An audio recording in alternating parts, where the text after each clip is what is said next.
कालिया की बात सुनकर आर्यन ने कालिया की ओर देखकर कहा, कालिया, इस बात की खबर मेरे परिवार वालों को नहीं लगनी चाहिए, नहीं तो वो बेवजह घबरा जाएंगे।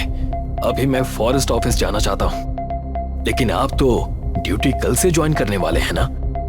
हाँ, बस कुछ समय इस पैलेस से दूर रहकर समय बिताना चाहता हूँ। आर्यन तैयार होकर बाहर की तरफ आ गया। ड्राइवर ने जीप स्टार्ट करके जंगल की ओर दौड़ा दी। कुछ ही देर में एक टूटे फूटे खंडहर के अंदर खड़ा हुआ था, जहां पर सिर्फ कुर्सी और मेज के अलावा कुछ भी नहीं था। मैंने सुना है कि यहाँ पर इंडियन आर्मी भी रहती है, मगर मुझे तो यहाँ पर एक भी जवान दिखाई नहीं दे रहा। इस वक्त शाम के 4 बज रहे हैं साहब, और 3 बजे के बाद यहाँ सन्नाटा छा जाता है। आर्यन बुरी तरह से चौंक कर बोला, लेकिन क्यों? वो क्या है ना साहब, ये इलाका जंगल घिरा हुआ है। ठीक है, वापस चलते हैं। आर्यन की बात सुनकर ड्राइवर ने जीप स्टार्ट कर दी। आर्यन गहरी सोच में उस सन्नाटेदार जंगल को गौर से देखता हुआ जीप में चुपचाप बैठा हुआ था। तभी अचानक आर्यन की नजर दूर उठ रहे काले धुएं पर पड़ी। जीप रोको ड्राइवर, ये काला धुआं कैसा? यहाँ से कुछ ही दूर एक गांव है और कालिया भी उसी गांव का रहने वाला है, लेकिन वहां तक जाने का ये कच्चा रास्ता है साहब। जीप नहीं जा सकती क्या? जा सकती है साहब, लेकिन रात होने से पहले हमें लौटना होगा, नहीं तो रात हमें गांव में ही गुजारनी पड़ेगी। क्यों? गांव वाले रात में आने नहीं देंगे साहब। आर्यन ने जीप का रुख कालिया के गांव की तरफ करवा दिया। ड्राइवर ने जीप एक कच्ची सड़क की ओर मोड़ ली। कुछ ही देर में आर्यन की जीप एक गांव में खड़ी हुई थी। आर्यन ने देखा कि उस गांव की हर घर की छत पर एक मटकी टंगी हुई थी। ये मटकियां हर घर की छत पर क्यों हैं? क्या जल रहा है इसके अंदर? इसके अंदर से तो बड़ी अजीब सी गंध आ रही है। मुझे तो कोई गंध नहीं आ रही साहब। ये गांव के लोग बड़े अंधविश्वासी होते हैं साहब। चलिए चलते हैं। इतना बोलकर ड्राइवर जीप में बैठ गया। आर्यन जीप में बैठने ही वाला था कि तभी आर्यन के कानों में एक बूढ़ी औरत का स्वर टकराया। मैंने अभी सुना कि तुम्हें इस धुएं में कुछ गंध सी आती हुई महसूस हो रही है। हाँ, और अजीब बात यह है कि इस गंध के बीच तुम लोग आखिर रह कैसे रहे हो? इसका मतलब तूने उसे देखा है। उसका साया तुम्हारे ऊपर पड़ चुका है। उस बला का साया जिस किसी पुरुष पर पड़ जाता है, वो उसकी नस्लों को तबाह कर देती है, और तुमने उसे देखा है। इन सब की बातों को मत सुनिएगा साहब। चलिए चलिए यहाँ से। मगर आर्यन ने ड्राइवर की बात को अनसुना कर दिया और बूढ़ी औरत की ओर देखकर बोला, तुम किसकी बात कर रही हो? लावण्या, एक पिशाचिनी। आर्यन को उस गांव में बहुत ही अजीब सा महसूस होने लगा। आर्यन तुरंत जीप में बैठकर ड्राइवर से बोला, जल्दी चलो। उस बूढ़ी औरत की कपकपाती हुई तेज आवाज आर्यन के कानों में टकराई। अपनी जिंदगी चाहता है तो इसी वक्त अपने परिवार को लेकर यहाँ से चला जा। तू शायद नहीं जानता, जिस पैलेस में तू ठहरा हुआ है वो शापित है। तेरे जैसे न जाने कितने फॉरेस्ट ऑफिसर आए, मगर मेरी बात का यकीन मान, उनमें से कोई जिंदा वापस नहीं जा पाया। यकीन नहीं आता तो यहाँ से जाते हुए उस कब्रिस्तान को देख लेना, जहाँ न जाने कितने तेरे जैसे फॉरेस्ट ऑफिसर और उनके परिवार की लाशें जमीन में दफन हैं, जिनके दिल तक निकाल कर वो लावण्या खा गई, और अब उसने तुझे चुना है और तेरे परिवार को। अचानक ड्राइवर ने जीप की रफ्तार बहुत तेज कर दी। कुछ देर बाद अचानक आर्यन की नजर एक बहुत बड़े लोहे के गेट पर पड़ी। आर्यन तुरंत ड्राइवर से बोला, जीप रोको। मगर ड्राइवर ने आर्यन की बातों को फिर से अनसुना कर दिया। मैंने कहा ना जीप रोको। आर्यन की बात सुनकर ड्राइवर कपकपाती हुई आवाज में बोला, हमें जल्द से जल्द पैलेस पहुंचना होगा साहब जी। मैं तुमसे जो कह रहा हूं वो करो। ड्राइवर ने अपने पैर ब्रेक पर रख दिए। आर्यन जीप से उतरकर उस गेट के पास चला गया। चारों ओर अजीब सी धुंध फैली हुई थी। आर्यन ने उस गेट को खोल दिया। वो एक बहुत बड़ा कब्रिस्तान था। आर्यन ने तुरंत ड्राइवर की ओर देखकर कहा, ये कैसा कब्रिस्तान है? ये बरसों पुराना अंग्रेजों के जमाने का एक क्रिश्चियन कब्रिस्तान है। यहाँ कोई नहीं आता साहब। आपने देखा नहीं, यहाँ सन्नाटे और वीराने के अलावा और कुछ नहीं है। आर्यन उस कब्रिस्तान के अंदर चला गया।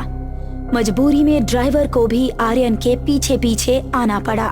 तभी पीछे से आर्यन के कानों में किसी बूढ़े व्यक्ति की आवाज टकराई। कौन हो तुम? मैं एक फॉरेस्ट ऑफिसर हूँ। अचानक बूढ़ा व्यक्ति ड्राइवर को देखकर गुस्से में चीखते हुए बोला, निकल जा यहाँ से। तेरी वजह से ना जाने कितने मासूम लोगों को अपनी जान गंवानी पड़ी। सरकार के फेंके हुए चंद रुपयों के लिए तुम सब कैसे बिक जाते हो?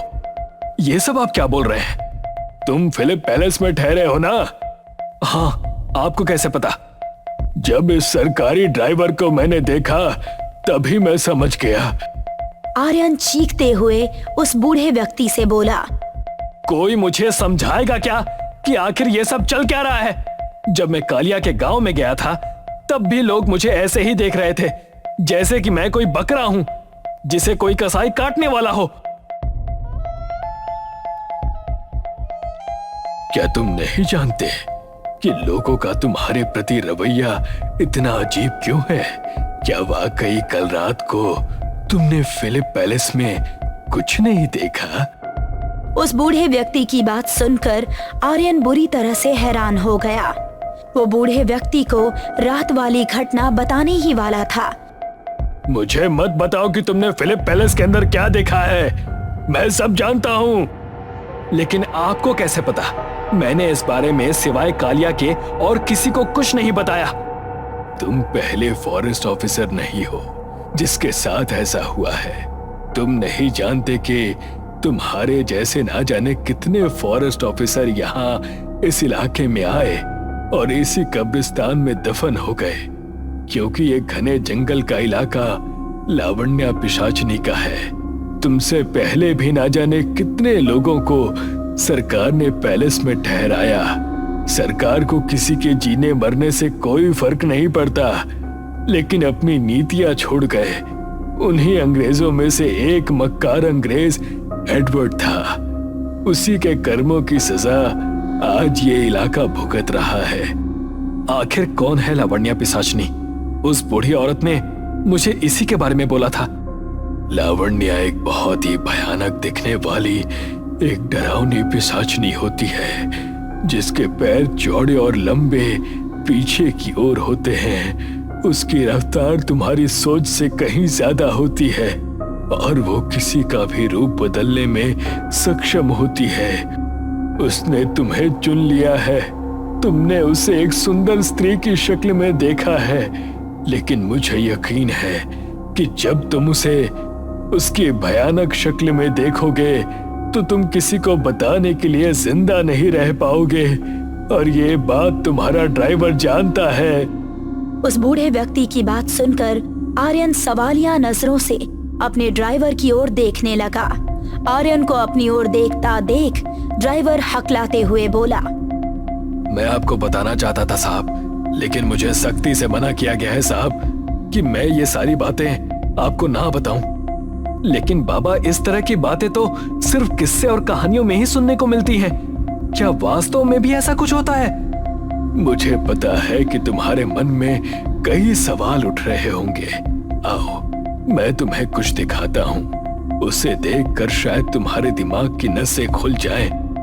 इतना कहकर वो बूढ़ा व्यक्ति आर्यन को कब्रिस्तान की एक पुरानी बनी हुई काल कोठरी में ले गया। आर्यन की आंखें दहशत से फटी की फटी रह गई। वहां 2 लाशें पड़ी हुई थी जिनके सीने से दिल गायब थे। उन्हें देखकर ही ऐसा लग रहा था। तुमने देखा इन दोनों की लाशों की क्या हालत है? इन्हें किसी और ने नहीं बल्कि लावण्या ने मारा है, जिसका नाम लेने से गांव वाले कांपते हैं, जिसे तुमने कल रात अपनी आंखों से उस कमरे में एक सुंदर औरत के रूप में देखा था। आर्यन कपकपाती हुई आवाज में बोला। मगर इन लाशों को देखकर तो ऐसा लगता है जैसे कि इन्हें मरे हुए बरसों हो गए हों। ऐसा तुम्हें लगता है, जबकि ये दोनों 6 महीने पहले ही उसका शिकार हुए हैं। क्या?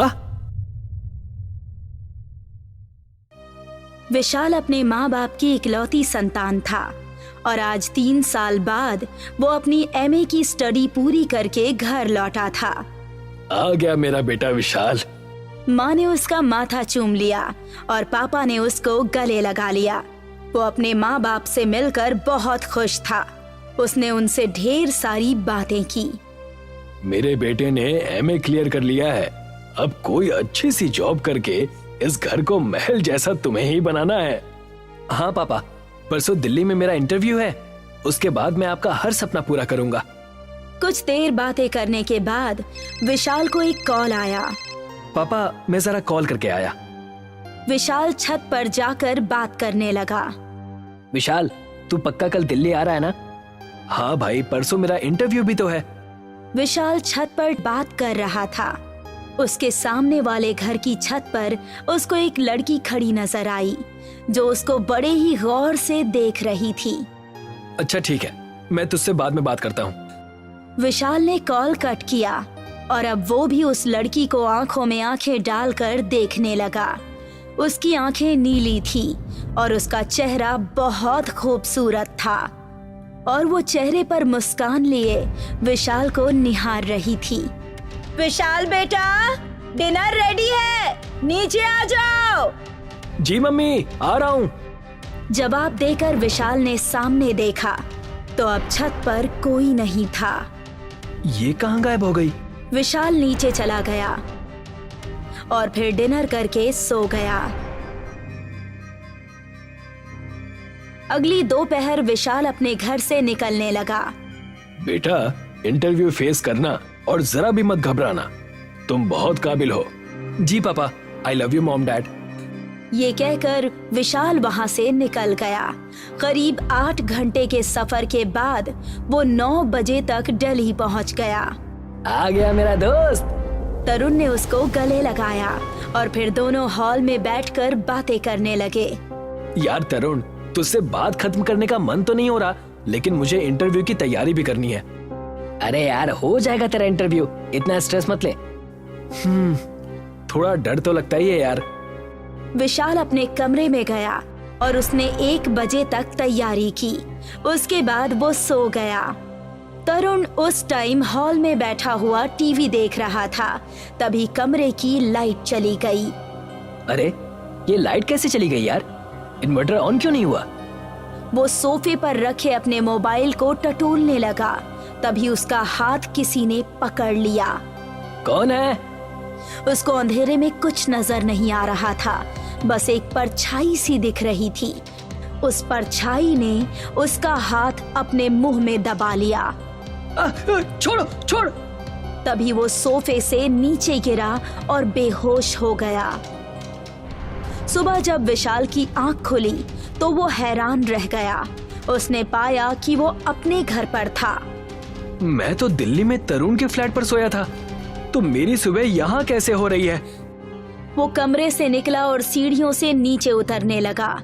उसके पेरेंट्स ब्रेकफास्ट टेबल पर बैठे बातें कर रहे थे। देखना, अब हमारा विशाल जॉब करके एक कामयाब इंसान बनेगा। तभी उन दोनों ने देखा कि विशाल अपने कमरे की सीढ़ियों से उतरता हुआ नीचे आ रहा है। अरे विशाल, तुम तो कल दिल्ली के लिए निकले थे, वापस कब आए? मम्मी, मुझे खुद समझ नहीं आ रहा। मैं तो दिल्ली पहुंच भी गया था। तरुण से मिलकर मैंने उसके फ्लैट पर इंटरव्यू की तैयारी भी की और वहीं सोया था, लेकिन अब आंख खुली तो खुद को यहाँ पाया। बेटा, तुम्हें यहाँ रहना है तो रह सकते हो, जब अच्छा महसूस करने लगो तब चले जाना, लेकिन ऐसे झूठ मत बोलो। नहीं पापा, रुकिए, मैं आपकी बात करवाता हूँ तरुण से। उसने तरुण को कॉल लगाकर स्पीकर ऑन कर दिया।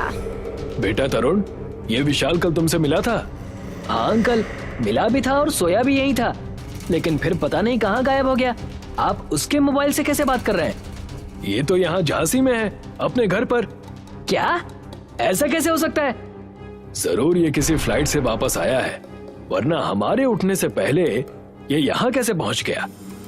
पापा ऐसा नहीं है तरुण, मैंने कोई फ्लाइट नहीं पकड़ी थी यार। तू तो कह रहा था कि आज तेरा इंटरव्यू है, तो फिर भाग कैसे गया?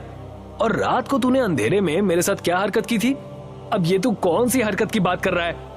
कल रात को तूने अंधेरे में मेरे हाथ को दांतों से काटा और फिर मुझे बेहोश कर दिया। तू मस्तीखोर था, लेकिन ऐसी हरकत करेगा ये मैंने नहीं सोचा था। अरे मैं ऐसा क्यों करूंगा? जरूर तेरे फ्लैट में कुछ गड़बड़ है। मैं यहाँ 2 साल से रह रहा हूँ दोस्त, मेरे साथ ऐसा कुछ भी नहीं हुआ। वो जरूर तू ही था। उसकी बात सुनकर विशाल को बहुत अजीब लगा। उसका इंटरव्यू निकल चुका था, इसीलिए अब उसने फिर से इंटरव्यू शेड्यूल करने के लिए बात कर ली। रात को डिनर के बाद वो फिर से छत पर टहलने चला गया। आज भी उसको सामने वाली छत पर वही लड़की खड़ी हुई नजर आई। वो रेलिंग के करीब गया और आज उस लड़की ने उससे सवाल किया, आप कल छत पर क्यों नहीं आए थे? मैं सोच रही थी पता नहीं कहाँ चले गए। पहली बार में ही ऐसी बात किसी खूबसूरत लड़की के मुंह से सुनकर विशाल को झटका सा लगा। फिर वो अपने चेहरे पर मुस्कान लाते हुए बोला, मैं जॉब के लिए इंटरव्यू देने गया था, लेकिन रातों रात यहाँ वापस कैसे आ गया समझ नहीं आ रहा। तुम्हारा बाहर जाना जरूरी है क्या? तुम इसी शहर में जॉब नहीं कर सकते? अरे नहीं यार, यहाँ जॉब करने में वो सैलरी कहाँ मिलेगी, नहीं कर सकता। उस लड़की ने जवाब में आगे कुछ नहीं कहा और एकदम चुप हो गई। क्या हुआ तुम? तभी विशाल का मोबाइल बज गया और उसने देखा कि ये कॉल तरुण का था। हाँ तरुण, कैसा है तू? मेरे हाथ पर जो तेरे दांत के निशान है ना, वो अभी तक नहीं गए। यार मैं भला तेरा हाथ क्यों काटूंगा? ये बता कि अब तू आ रहा है या नहीं, या मैं कोई और पीजी ढूंढ लूं? नहीं, मैं सुबह आ रहा हूँ। विशाल ने बात करने के बाद जैसे ही कॉल कट किया तो पाया कि वो लड़की फिर से गायब थी। ये लड़की कुछ अजीब ही है।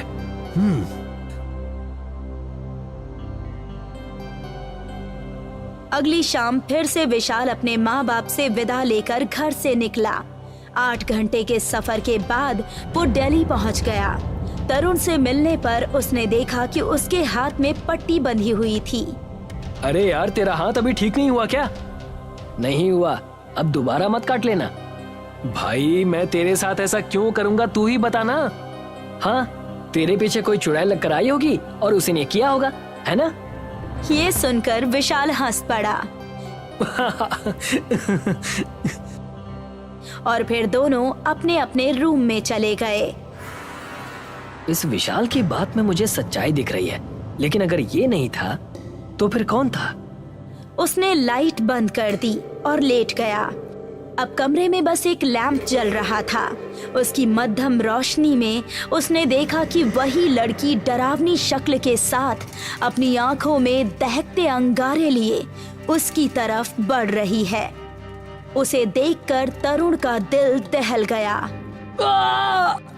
उसने तरुण के मुंह में हाथ डाला और उसकी गर्दन धड़ से अलग कर दी।